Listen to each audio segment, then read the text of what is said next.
Hello guys, আসসালামু আলাইকুম। Welcome back to my YouTube channel. তো আজকে আমরা অ্যাফিক্সেশন প্রক্রিয়ার সাফিক্স প্রক্রিয়াটি নিয়ে আলোচনা করব। তো শুরুতে তোমরা দেখতে পাচ্ছ এখানে আমি বেশ কিছু রুলস দিয়ে রেখেছি তোমাদের বোঝার সুবিধার্থে।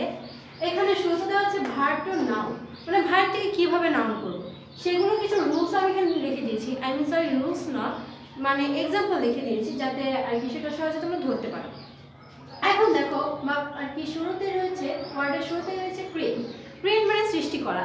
এখন ক্রিয়েশন, এখানে লাস্টে কিন্তু TION যুক্ত আছে, মানে এটা সাফিক্স। এটাকে আমি ভার্ব থেকে করেছি নাউন। এখন এটাকে পার্সোনাল নাউন কিন্তু করা যায় কিভাবে?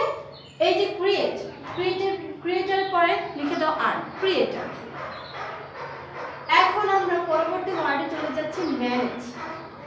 ম্যানেজের এখন একটা জিনিস খেয়াল করো যে এটা যেহেতু একটা ভার্ব এবং একটা ভার্বের পরে লেটার আছে ই, তাহলে সেটাকে আমরা মানে ইটাকে রেখে আমরা ম্যাট যোগ করে দিই, তাহলে হবে ম্যানেজ থেকে ম্যানেজমেন্ট। এখন লাস্ট যে থার্ড যে ওয়ার্ড আমরা দেখতে পাচ্ছি সেটা হচ্ছে সাপ্লাই। এখন এখানে খেয়াল করো একটা জিনিস লক্ষ্য করো, এটা কিন্তু ভার্ব এবং এল এর পরে যেহেতু আছে ওয়াই, তাহলে এটাকে কিভাবে ব্যানিশ করব, মানে এটাকে আমরা কিভাবে পার্সোনাল নাউনে রূপান্তরিত করব। এখন মজার বিষয় হচ্ছে তুমি ওয়াইটাকে উঠিয়ে দিয়ে কি ব্যবহার করবে, IER যুক্ত করে দেবে, তাহলে হবে সাপ্লাই। এখন আমরা পরবর্তী ওয়ার্ডে যাচ্ছি কনফেস।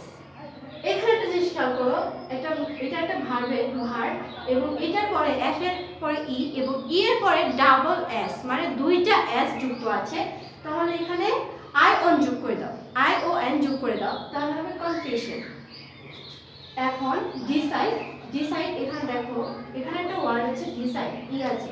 এখন আমাদের একটা রুলস সবসময় মনে রাখতে হবে, যদি কোনো ভার্বের পরে ডিই থাকে অথবা ই থাকে, তাহলে ওই ডিই কে ভ্যানিশ করে দিয়ে, মানে উধাও করে দিয়ে আমরা SION যুক্ত করব, তাহলে ডিসাইড থেকে হলো ডিসিশন।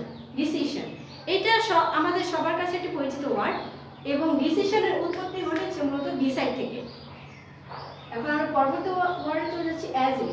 অ্যাজিউম মানে হচ্ছে ধারণা করা। এখন এটাকে আমরা করছি নাউন, অ্যাজিউশন।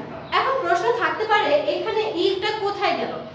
এখন এখানে আরেকটা মজার বিষয় হচ্ছে কিছু কিছু ভার্বের পরে যদি ই যুক্ত থাকে তাহলে সেটার পরিবর্তে PTION যুক্ত করে দাও, তাহলে অ্যাজিউশন। পি কিন্তু এখানে সাইলেন্ট লেটার, পি এর উচ্চারণ হবে না, অ্যাজিউশন উচ্চারণ হবে। এখন আমরা পরবর্তী ওয়ার্ডে যাচ্ছি ম্যারি। ম্যারি অর্থ বিবাহ করা। এখন এখানে কিন্তু আবারও ওয়াই আছে, এখানে কিন্তু ভার্বের পরে যদি ওয়াই থাকে তাহলে ওয়াইটাকে উঠাতেই হবে, ওয়াই এর পরিবর্তে তুমি কি যুক্ত করবে, আই যুক্ত করবে, তাহলে IAGE যুক্ত করে হবে ম্যারেজ। এখন যাচ্ছে ভার্ব টু অ্যাডজেক্টিভ। ভার্ব থেকে কিভাবে অ্যাডজেক্টিভ করব, ক্লোজ। ক্লোজ হচ্ছে এখানে একটা ভার্ব, ক্লোজ মানে হচ্ছে বন্ধ করা। এখন ক্লোজ, এখানে তোমাদের আরেকটা বিষয় বলে দিচ্ছি, কিছু কিছু ভার্বকে আমরা V3 রূপান্তরিত করলে, মানে সেটা পাস্ট পার্টিসিপল রূপান্তরিত করলে তাহলে সেটাও অ্যাডজেক্টিভ হয়ে যাবে, যেমন ক্লোজ থেকে ক্লোজড। এখন আনসারে চলে যাচ্ছে, আনসার অর্থ উত্তর দাও। এখানে দেখো এখানে কিন্তু তুমি এটা যুক্ত করতে পারবে না, এটারও কিছু রুলস আছে। এখন এটাকে কি করবে, তুমি আনসার থেকে করে দাও আনসারেবল, ABLE যুক্ত করে দাও আনসারেবল, তাহলে এটাও একটা সাফিক্সের অন্তর্ভুক্ত। এখন আমরা যাচ্ছি noun to adjective. Sentiment, sentiment মানে হচ্ছে আবেগ। এখন এটার পরিবর্তে তুমি সেন্টিমেন্টাল যুক্ত করে দাও, আবেগী। সেন্টিমেন্টাল আবেগী, আর সেন্টিমেন্ট মানে হচ্ছে আবেগ। এখন পরবর্তী ওয়ার্ডটা হচ্ছে ইনোসেন্স। ইনোসেন্ট ওয়ার্ডটা তোমরা সবাই জানো। এখন একটা মজার জিনিস খেয়াল করো, ইনোসেন্স এখানে কিন্তু এন এর পরে সিই যুক্ত আছে, তাহলে এই সিইটাকে উধাও করে দিয়ে, মানে এটা দরকার নেই আমাদের, তাহলে CENT যুক্ত করে দাও, তাহলে হবে ইনোসেন্ট। ইনোসেন্ট মানে হচ্ছে নির্দোষী। এখন পরবর্তী ওয়ার্ড হচ্ছে ফাদার। ফাদার অর্থ হচ্ছে পিতা, এটাও একটা নাউন, পার্সোনাল নাউন। এখন এটা পরে আমরা অ্যালওয়াই যুক্ত করে দিলে কি হবে, ফাদারলি।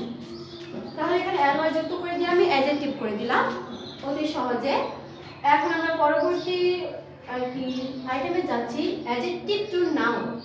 অ্যাডজেক্টিভ থেকে কিভাবে নাউন করা যায়। এখানে একটা ওয়ার্ড দেখো প্রাইভেট। প্রাইভেট এখানে যেহেতু টিই যুক্ত আছে, কিছু কিছু মনে রাখবে সবসময়, কিছু কিছু অ্যাডজেক্টিভের পরে টিই যুক্ত থাকলে তাহলে টিই কে ভ্যানিশ করে দিয়ে এসিওয়াই যুক্ত করে দাও, তাহলে হবে প্রাইভেট থেকে প্রাইভেসি। এখন প্রাইভেসি শব্দটা আমাদের সকলের কাছে পরিচিত, অনেকেই চিন্তা করে যে প্রাইভেসি ওয়ার্ডটা কোথা থেকে আসলো, প্রাইভেট থেকে এসেছে, মূলত প্রাইভেট থেকে। এখন অ্যাডজেক্টিভ ফ্রি, ফ্রি মানে মুক্ত, মুক্ত কিন্তু একটা অ্যাডজেক্টিভ। এখন ফ্রি থেকে বানিয়ে দিলাম ফ্রিডম, DOM, তাহলে এটা কি হয়ে গেল, অ্যাডজেক্টিভ থেকে নাউন হয়ে গেল। আর এটা আমরা অনেকেই গেস করতে পারবো যে এটা কোন নাউনের অন্তর্ভুক্ত। হ্যাঁ, এটা হচ্ছে অ্যাবস্ট্রাক্ট নাউনের অন্তর্ভুক্ত। যে সকল অ্যাডজেক্টিভের শেষে হুডডম যুক্ত থাকে সেগুলো হচ্ছে অ্যাবস্ট্রাক্ট নাউন। তাহলে আমরা খুব সহজে বুঝে গেলাম।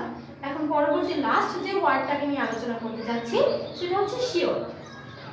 শিওরকে এখন এখানে একটা জিনিস খেয়াল করো, কি আরো একটা রুলস আছে, কিছু কিছু অ্যাডজেক্টিভ এগুলো শেষে যদি ই থাকে তাহলে আইটি ওই যুক্ত করে দিয়ে আমরা কি করতে পারবো, অ্যাডজেক্টিভ করতে পারবো। তাহলে শিওর থেকে হয় সিওরিটি। অনেকে আছে শিওরের পার্টস অফ স্পিচ বুঝে না, মানে এটা আইডেন্টিফাই করতে পারে না শিওর কোন পার্টস অফ স্পিচের অন্তর্ভুক্ত। হ্যাঁ, এটা হচ্ছে অ্যাডজেক্টিভ এর অন্তর্ভুক্ত, আর শিওরিটি হচ্ছে নাউন। তো আমি আশা করছি যে তোমরা এই যে অ্যাকুইজিশন প্রক্রিয়া সাফিক্সের কিছু রুলস সম্পর্কে এটা বুঝতে পেরেছো। এখন আমি যেটা বলতে চাচ্ছি যে আমাদের পার্টস অফ স্পিচ শেখার অন্যতম কারণটা আমি স্পষ্টভাবে এখানে উল্লেখ করছি। পার্টস অফ স্পিচ যদি তুমি শেখো তাহলে তোমার কাছে যে কোনো গ্রামার ইজি হয়ে যাবে, মানে তুমি সহজে আইডেন্টিফাই করতে পারবে যে কোনটা কোন পার্টস অফ স্পিচের অন্তর্ভুক্ত।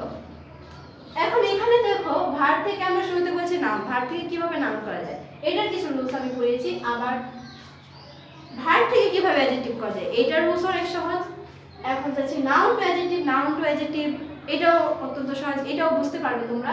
এখন অ্যাডজেক্টিভ থেকে নাউন এরকম কিছু আছে, মানে টেকনিক আছে তোমাদের আর কি জানা থাকতে হবে। তো সাফিক্স আর প্রিফিক্স বিষয়টাকে যদি তোমরা স্পষ্টভাবে আর কি বুঝতে চাও তাহলে তোমাকে কি বেশ কিছু ওয়ার্ড জানা থাকতে হবে।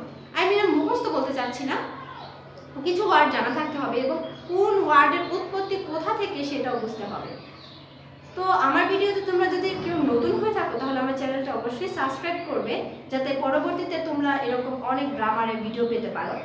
এখন আমরা এই বছরের শুরুতেই কিছু কিছু গ্রামার নিয়ে আলোচনা করবো যেগুলো খুবই মূল্যবান, মানে যেগুলো খুবই প্রয়োজন, এইসব কিছু গ্রামার নিয়ে আলোচনা করবো। দেন পাশাপাশি রিটেন স্কিল নিয়ে আলোচনা করবো, এগুলো পরীক্ষাতে খুবই প্রয়োজন। তো ভিডিওটি ভালো লাগলে অবশ্যই লাইক করবে এবং তোমাদের যদি কোনো সমস্যা থাকে কোনো গ্রামারে, মনে করো যে আজকে সাফিক্স পড়ালাম, সাফিক্স নিয়ে যদি কোনো প্রশ্ন থাকে তাহলে কমেন্টে অবশ্যই জানাবে, আমি তার রিপ্লাই দেবো। ধন্যবাদ সবাইকে, আল্লাহ হাফেজ।